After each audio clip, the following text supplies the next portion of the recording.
In this video, we are using DaVinci Resolve Studio, version 18.6.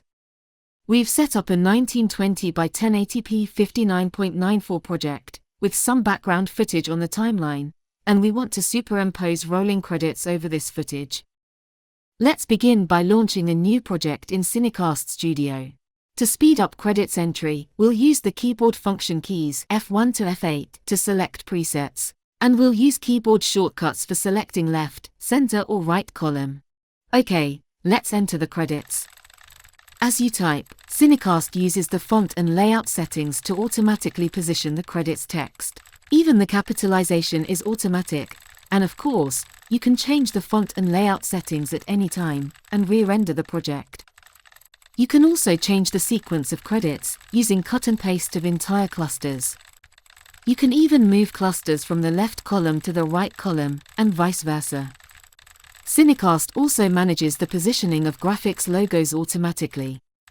Simply select the graphics file, and CineCast will automatically scale and position the logo. Okay, credits entry is complete, so let's save our project. Next, we'll export our project. To match our DaVinci Resolve project, we'll select the 1920 by 1080p 59.94 video preset. Now let's suppose we need a roll duration of 16 seconds. To do this, we'll enable Smart Stretch, and set the target duration accordingly. Finally, we'll enable the alpha channel and select medium black text outline. This will enhance the contrast when we superimpose the credits roll on a video background. The credits roll is now being exported as a TIFF image sequence at the selected frame size and frame rate, ready for importing into DaVinci Resolve. Okay, let's switch across now to DaVinci Resolve. Before importing our credits roll, let's go to the media page and verify that frame display mode is set to sequence. Now let's select Import Media and open the credits roll folder.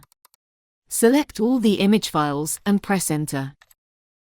And let's drop our credits roll to the timeline. And there we are. Our credits roll is now superimposed over the background footage. Hopefully, this video has illustrated just how fast and simple it is to create a credits roll in CineCast Studio and to import it to a DaVinci Resolve project. Thank you for watching.